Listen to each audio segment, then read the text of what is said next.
பேர் ராகுல். நான் கண்ணம்மாள் ஸ்கூலில் படிக்கிறேன். பல்லடமில் இருக்குது. நான் 12th பப்ளிக் எக்ஸாமில் நான் 599 ஸ்கோர் பண்ணியிருக்கேன். என்னோடய இந்த அச்சீவ்மெண்ட்டுக்கு காரணமே என் ஸ்கூலுன்னு தான் நான் நினைக்கிறேன். எனக்கு ஸ்கூலில் இருக்கிறவங்க எல்லாருமே ரொம்ப சப்போர்ட் பண்ணாங்க.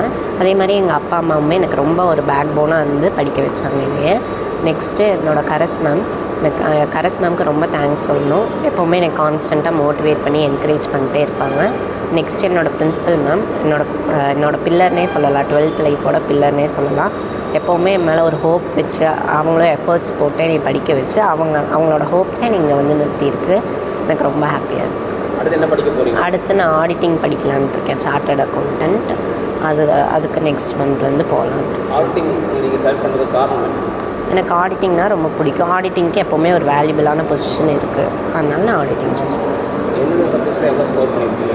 10th 12th எவ்வளோ மார்க்? 10th 11th எவ்வளோ மார்க் ஸ்கோர் பண்ணியிருக்கீங்க? நான் ஃப்ரெஞ்சில் சென்டம், எக்கனாமிக்ஸில் சென்டம், காமர்ஸில் சென்டம், அக்கௌண்ட்ஸில் சென்டம், கம்ப்யூட்டர் அப்ளிகேஷனில் சென்டம், இங்கிலீஷில் மட்டும் 99. இதெல்லாம் ஓகே. இப்போ ஃப்ரெண்ட்ஸ் எடுத்ததுக்கான ரீசன் என்ன? எனக்கு ஃப்ரெஞ்ச் ஒரு நியூ லாங்குவேஜ் கற்றுக்கிறது ஒரு நியூ ஸ்கில் ஆட் பண்ணிக்கிற மாதிரி இருந்தது.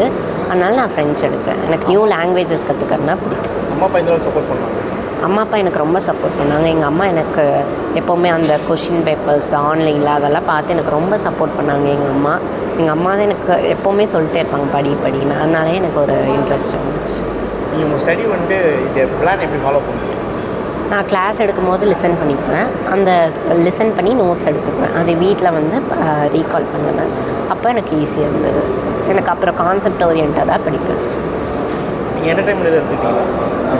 என்டர்டைன்மெண்ட் பண்ணுறதுக்கு என்ன பண்ணுவீங்க? நான் கிரிக்கெட்லாம் விளையாட மாட்டேன். விளையாடுறதுக்கு போக மாட்டேன். பட் ஃபோன் பார்ப்பேன்.